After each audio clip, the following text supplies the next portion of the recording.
शुरुआत करते हैं खबरों से। प्रधानमंत्री नरेंद्र मोदी ने हाल ही में उत्तर प्रदेश के 19 रेलवे स्टेशनों का उद्घाटन किया, जिन्हें अमृत भारत स्टेशन योजना के तहत विकसित किया गया।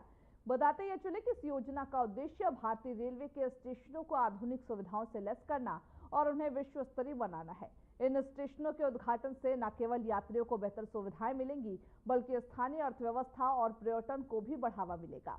वही सीएम योगी आदित्यनाथ ने सोशल मीडिया के एक्स पर एक पोस्ट साझा किया और लिखा कि प्रधानमंत्री नरेंद्र मोदी द्वारा राष्ट्र को समर्पित किए गए उत्तर प्रदेश के 19 अमृत स्टेशनों समेत जो देश के सभी 103 अमृत स्टेशन हैं, नए भारत में विरासत के संरक्षण, विकास के संकल्प तथा साथ ही गति और गौरव के उत्तम समन्वय के लिए नए प्रतीक है। देश भर में पुनर्विकसित ये अमृत स्टेशन ऐसे नए भारत की संकल्पना को साकार करता है, जहां सुविधाएं, तकनीकों और सांस्कृतिक गौरव एक साथ आगे बढ़ रहे हैं।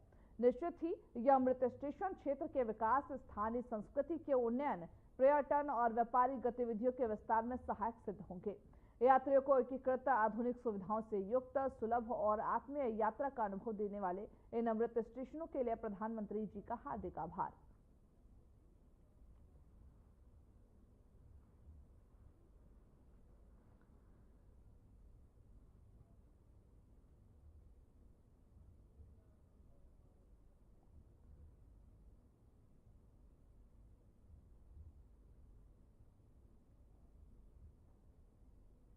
वही लखनऊ में अंतर्राष्ट्रीय जैव विविधता दिवस के अवसर पर राष्ट्रीय संगोष्ठी 2025 का उद्घाटन कार्यक्रम आयोजित किया गया, जहां सीएम योगी आदित्यनाथ द्वारा राष्ट्रीय संगोष्ठी का ये जो कार्यक्रम है 2025 का उद्घाटन किया गया। इस मौके पर ही सीएम योगी आदित्यनाथ ने मंच से संबोधित भी किया। क्या कुछ कहा वो भी आपको सुनवाते हैं।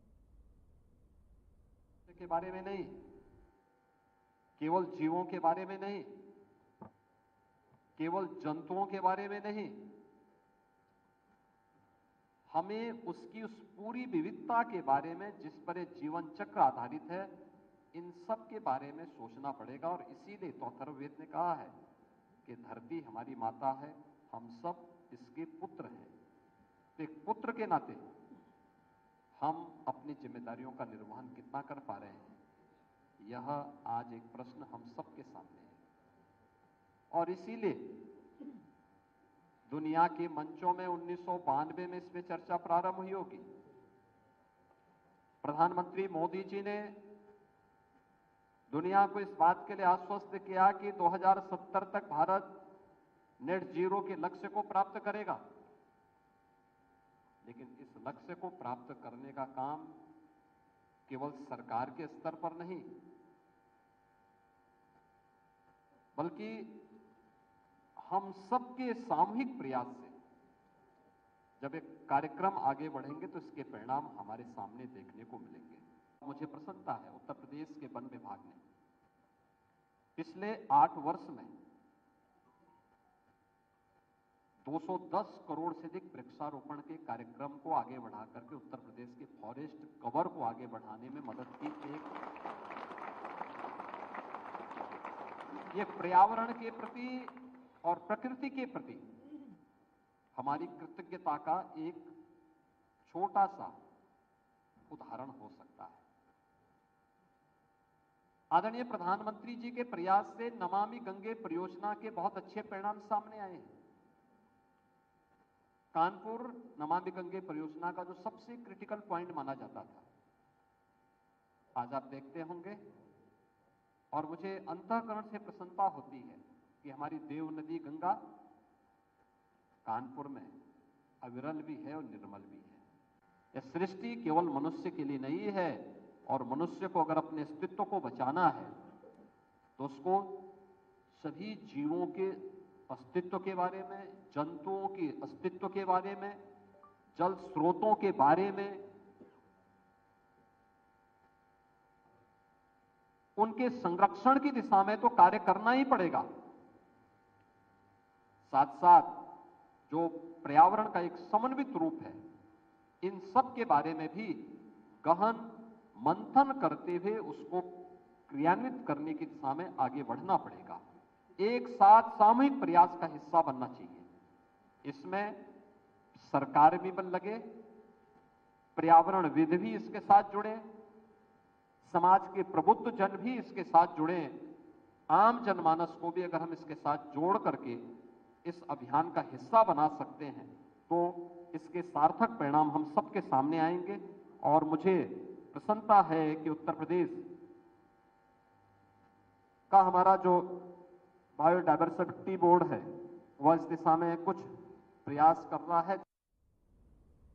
वही देश और विदेश में कोविड-19 के ताजा उप वेरिएंट JN.1 से संबंधित वैश्विक और राष्ट्रीय स्थिति को देखते हुए यूपी की योगी सरकार ने सतर्कता बरतनी शुरू कर दी है। मुख्यमंत्री योगी आदित्यनाथ ने एक उच्च स्तरीय बैठक राज्य में कोविड संक्रमण की स्थिति की समीक्षा की। उन्होंने स्वास्थ्य विभाग, शिक्षा विभाग, जिला प्रशासन और अन्य संबंधित अधिकारियों को अलर्ट मोड में काम करने के लिए निर्देशित किया। वही मुख्यमंत्री योगी आदित्यनाथ ने बैठक में यह स्पष्ट किया कि भले ही वर्तमान में उत्तर प्रदेश में कोविड संक्रमण को लेकर कोई विशेष चिंता की बात नहीं है, लेकिन विदेशों से जो बढ़ रहे मामले हैं और उन बढ़ते हुए मामलों को देखते हुए पूरी सतर्कता और सावधानी बरतनी आवश्यक है। मुख्यमंत्री ने कहा कि सावधानी ही सुरक्षा है, इसलिए किसी भी तरह की लापरवाही राज्य हित में नहीं होगी।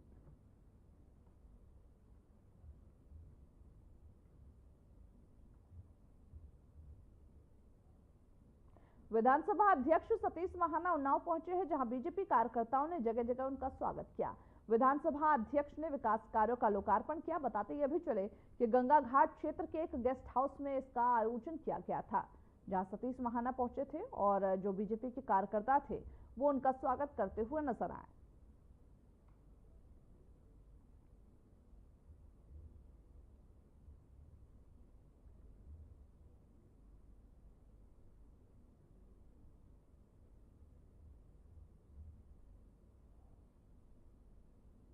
वही लखनऊ में विधानसभा अध्यक्ष की डीजीपी प्रमुख सचिव संघ बैठक हुई है। एमएलए के प्रोटोकॉल के आदेशों का पालन करा। सतीश महाना ने कहा, प्रोटोकॉल को लेकर शासनादेश जो जारी किया गया उसका पालन करें। संसदीय कार्य विभाग के शासनादेश का अनुपालन हो। बैठक में डीजीपी प्रशांत कुमार ने इसका आश्वासन दिया है। वही साथ ही डीजीपी ने यह भी कहा कि एसपी विधायकों संघ संवाद बनाने के निर्देश दिए हैं, तो एसपी और विधायकों संघ संवाद बनाए। और साथ ही साथ विधानसभा अध्यक्ष की डीजीपी प्रमुख सचिव संघ ये बैठक हुई है। एमएलए के प्रोटोकॉल के लिए ये बैठक हुई है। प्रोटोकॉल को लेकर दिशा निर्देश दिए गए हैं। संसदीय कार्य विभाग के शासनादेश अनुसार जो भी निर्देश दिए गए हैं उनका पालन हो।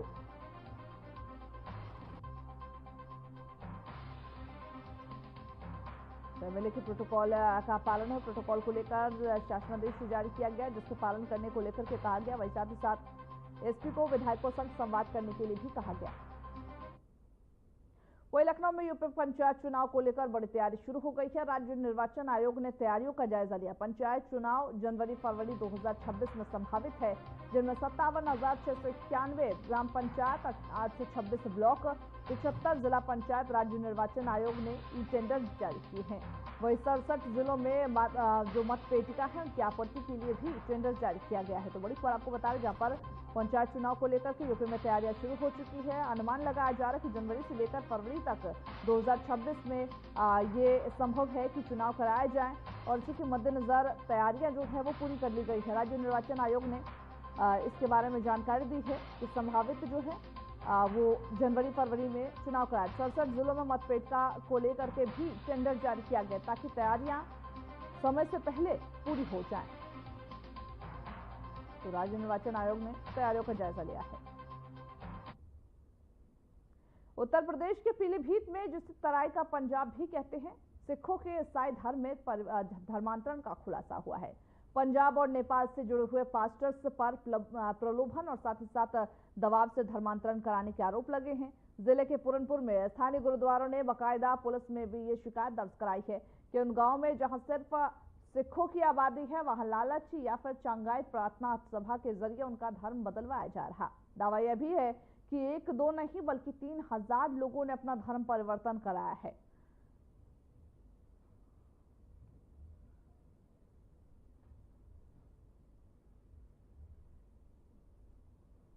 क्या नाम है आपका? मंजीत का।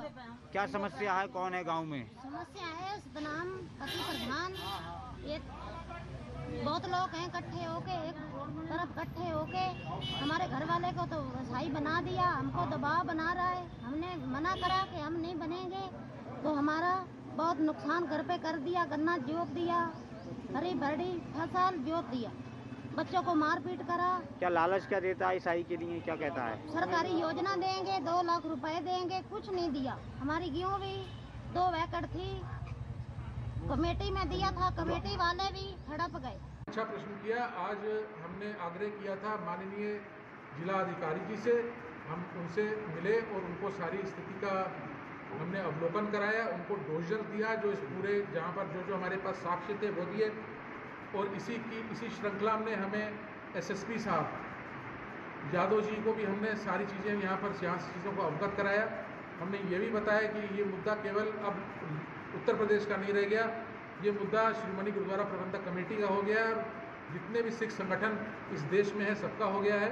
और सबकी ये आवाज़ है कि जो ये असंवैधानिक रूप से जबरन धर्म परिवर्तन कराया जा रहा है, जो लोभ पर आधारित है, अंधविश्वास पर आधारित है, ब्लैकमेलिंग पे आधारित है, इसको तत्काल बंद कराया जाएगा। कौन सा धर्म करवा दिया है? ईसाई धर्म। क्यों कर लिया आपने? दिया था लालच, 2 लाख रुपए देंगे और शौचालय और सरकारी योजना देंगे, कुछ नहीं दिया अभी तक। और वापस जाने को कहते हैं तो जान मार की धमकी देते हैं। हमारा खेत भी पूरा गन्ना जोत दिए, पूरे पेड़ भी थे उसमें। तो क्या गरीब हो आप? जी बिल्कुल गरीब हैं हम लोग। वैसे कौन सी जाति है आपकी? राज। क्या नाम क्या आपका? गंगा सिंह। गाँव? टाटरगंज। तो इसी पर ज्यादा जानकारी देने के लिए हमारे साथ कंसल्टिंग एडिटर अतुल प्रताप सिंह जुड़ चुके हैं। अतुल जी, पहले तो मैं आपसे ये समझना चाहूंगी, क्योंकि देखिए जैसे ये खबर आई है यूपी के पीलीभीत से है कि यहाँ पर धर्म परिवर्तन, जबरन धर्म परिवर्तन कराया जा रहा है किसी लालच में आकर के, पूरी जानकारी पहले तो।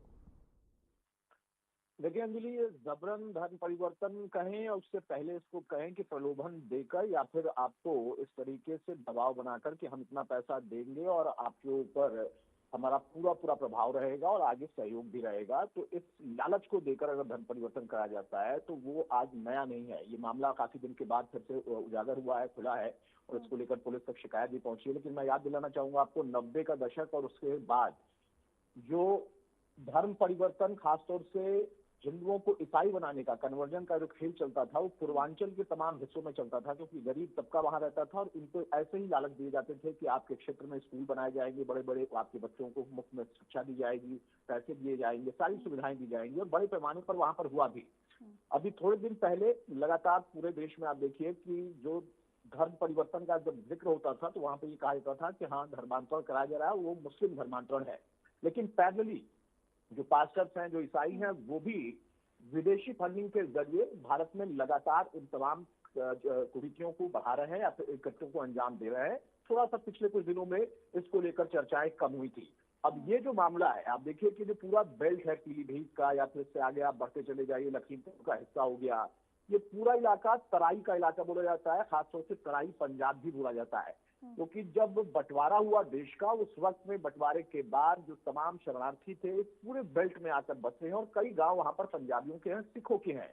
आप देखिए कि जब लखीमपुर से आगे बढ़ेंगी और दुधवा नेशनल पार्क के पास, तो वहां पर पिलिया गांव है और वो वहां पर पूरा अगर हम हिस्सा देखें तो उससे पंजाबी है। बड़ी तरक्की उन लोगों ने की है, पूरे इलाके को उन्होंने बहुत तरक्की के साथ आगे बढ़ाया है, गन्ने की बड़ी पैदाइश करते हैं और इस बेल्ट में। लेकिन जो गरीब तबका रह गया है उसको टारगेट किया जाता है, आदिवासियों को। आप उसी हिस्से से आगे बढ़ेंगे तो थारू जनजाति भी है। थारू जनजाति को हालांकि नियम कानून के मुताबिक उनकी जमीनें नहीं खरीदी जा सकती हैं, लेकिन उनको प्रलोभन देकर कई बार इस तरीके की कोशिशें की गई हैं कि कम से कम वो कन्वर्ट हो जाए। ठीक वैसे ही ये अब मामला सामने आया है और छोटी मोटी संख्या नहीं है, 3,000 से ज्यादा सिखों को ईसाई बनने का यहाँ पर फिलहाल दावा किया गया है या फिर इसकी शिकायत पुलिस ने की गई है। अब देखना ये होगा कि पुलिस इस मामले को कितनी गंभीरता से लेती है, क्या तथ्य इसमें है, क्योंकि पास्टर्स नेपाल के जरिए यहाँ पर आते हैं और जो धर्मांतरण की कवायद होती है वो करते हैं, या फिर चंगाई प्रार्थना सभा रखी जाती है जो कि एक प्रक्रिया है धर्मांतरण कराने के लिए, कन्वर्जन कराने के लिए। तो चंगाई प्रार्थना सभा के जरिए भी यहाँ पर धर्मांतरण की शिकायत की गई है।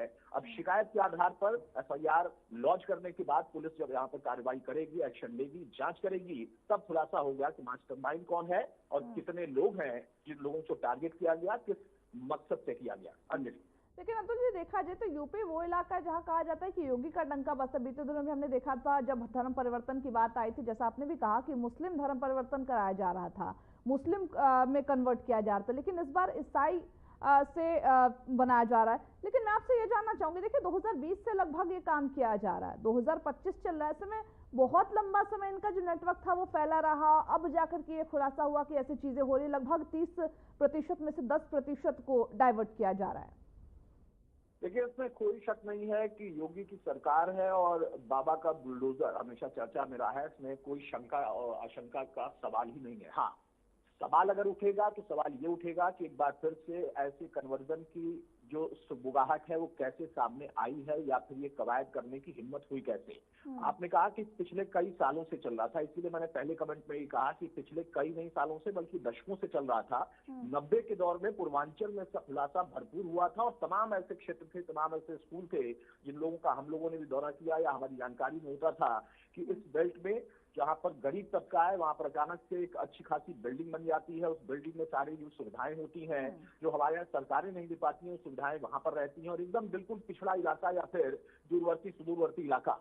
तो ये लंबे समय से चल रहा था, बीच में थोड़ा इस पर लगाम लगी थी और बीच में जब इसको चर्चा में हम लेकर आए या कभी ऐसी खबरें आई तो वहां पर मुस्लिम धर्मांतरण, और वो जब धर्मांतरण का जिक्र होता है कि मुस्लिम धर्मांतरण, तो वहां पर देखिए प्रलोभन नहीं दिया जाता है, वहां पर ब्रेन वॉश किया जाता है। वहां पर मजहब के नाम पर कि आप इबादत करिए, आप मुस्लिम बन जाइए तो आपको खुदा के जरिए बहुत कुछ प्राप्त हो जाएगा, इस धरती को छोड़ने के बाद भी, जन्नत में जाने के बाद भी। वहां पर प्रलोभन कम होता है, वहां पर ब्रेन वॉश किया जाता है। लेकिन यहाँ पर सीधे सीधे प्रलोभन देकर, पैसा देकर, जैसा आपने अभी अपने दर्शकों को प्रतिक्रियाएं सुनाई है कि 2 लाख देने का वादा किया गया था, उसके साथ साथ और भी सुविधाएं देने की बात कही गई थी, और जब किसी ने इनकार किया तो उसके गन्ने की फसल, उसकी गेहूं की फसल, उसके ऊपर जो चला दी गई उसको बर्बाद कर दिया गया। तो ये पूरा जो बेल्ट है, यहाँ पर सिख और पंजाबियों का एक बड़ा गढ़ है। कई गांव ऐसे हैं जो कि पूरे हुए हैं क्योंकि ये प्रवासी थे, इन लोगों ने बंटवारे के बाद इस क्षेत्र को चुना और इनके जरिए क्षेत्र में बड़ा डेवलपमेंट हुआ है। मैं आपको बताऊं कि लखीमपुर का इलाका, पीलीभीत का इलाका, यहाँ पर कई ऐसे परिवार हैं, कई ऐसे किसान हैं जो कि बड़े पैमाने पर खेती करते हैं गन्ने की, और इसी वजह से पूरे बेल्ट में गन्ने की बड़ी खेती होती है। उसके साथ साथ मिलों की संख्या बहुत ज्यादा है और तराई का इलाका या तराई पंजाब इसे कहा जाता है। और अब ये यहाँ इन पास्टर्स के या फिर इनके जो भी आका होंगे उनके टारगेट पर है। अब अगली कार्रवाई पुलिस की करनी है, पुलिस क्या करेगी और कब तक इस पर एक्शन होगा, क्या खुलासा होगा, इसके लिए इंतजार करना चाहिए। बिल्कुल, बहुत शुक्रिया आपका हमारे साथ जुड़ने के लिए, ज्यादा जानकारी देने के लिए। हालांकि पुलिस इस पर क्या कुछ एक्शन करेगी, लेकिन फिलहाल की आपको बात बता दें तो पुलिस अभी भी इन सभी बातों से नकार रही है। लेकिन पुलिस इसका इस पर क्योंकि अब मामला जब संज्ञान में आया है, हाईलाइट हुआ है, तो अब क्या कुछ करती है पुलिस, ये भी देखना बेहद दिलचस्प होगा।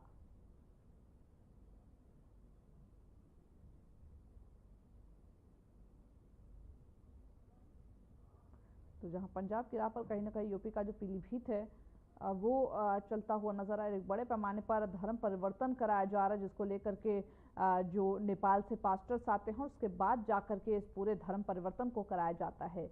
बड़ा मामला है, 2020 से यहाँ पर धर्म परिवर्तन कराया जा रहा है। लगभग 3000 लोगों को धर्म परिवर्तन यहाँ पर कराया गया है।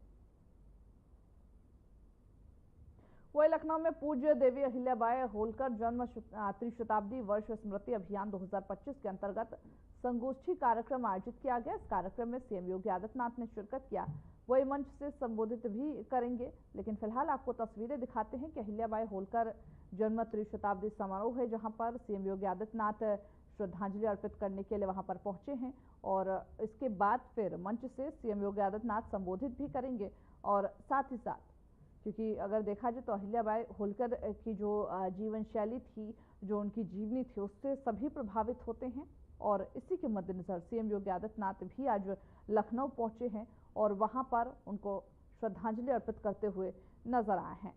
तो तस्वीरें भी हम आपको दिखा रहे हैं। अहिल्याबाई होलकर जन्म त्रिशताब्दी समारोह का आयोजन किया गया, जिसमें इस आयोजन का शुभारंभ करते हुए सीएम योगी आदित्यनाथ नजर आ रहे। तस्वीरों के जरिए आपको हम लगातार दिखा रहे हैं। उनके साथ डिप्टी सीएम भी, जो यूपी के डिप्टी सीएम हैं, वो भी वहां पर मौजूद नजर आ रहे हैं। और ये तस्वीरें लखनऊ से, जहां सीएम योगी आदित्यनाथ इस कार्यक्रम में हिस्सा लेने पहुंचे हैं और साथ ही साथ वहां पर अब से कुछ ही देर में संबोधित भी करते हुए नजर आएंगे। तो एक बड़ा आयोजन है, जन्म के त्रिशताब्दी को लेकर के इस आयोजन को किया गया और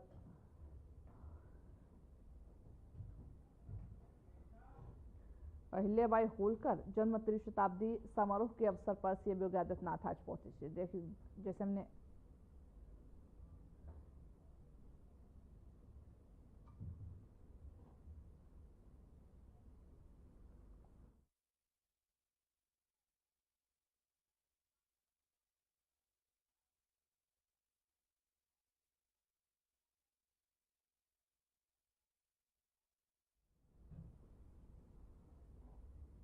बीकानेर की धरती पर जब प्रधानमंत्री नरेंद्र मोदी पहुंचे तो माहौल जोश से भर गया।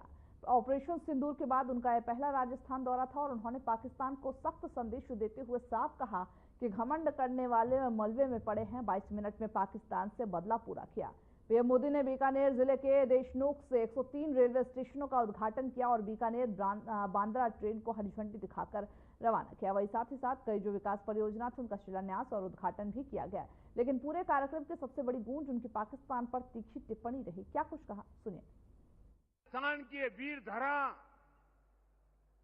हमें सिखाती है कि देश और देशवासियों से बड़ा और कुछ नहीं। 22 अप्रैल को आतंकवादियों ने धर्म पूछकर हमारी बहनों की मांग का सिंदूर उजाड़ दिया था।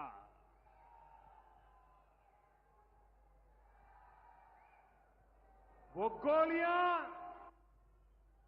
पहलगाम में चली थी, लेकिन उन गोलियों से 140 करोड़ देशवासियों का सीना छलनी हुआ था।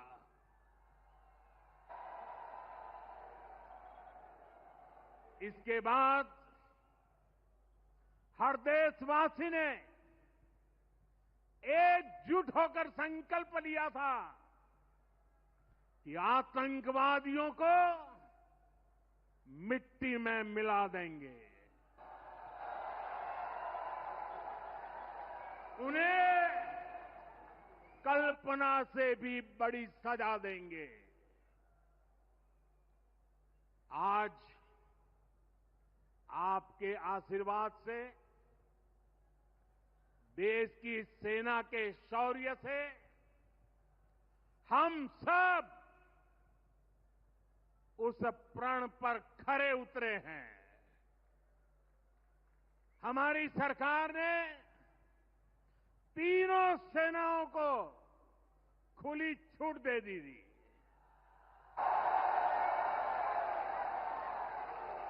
और तीनों सेनाओं ने मिलकर ऐसा चक्रव्यूह रचा कि पाकिस्तान को घुटने टेकने के लिए मजबूर कर दिया।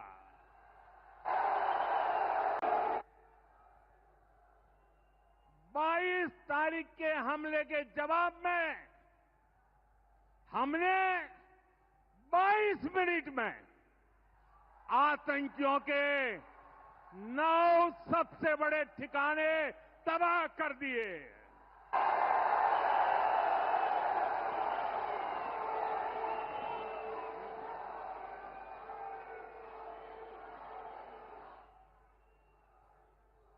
दुनिया ने और देश के दुश्मनों ने भी किया प्रहार है। शुरू में मैंने कहा था, एयर स्ट्राइक के बाद मैं आया था, तब मैंने कहा था, सौगंध मुझे इस मिट्टी की, मैं देश नहीं मिटने दूंगा, मैं देश नहीं झुकने दूंगा।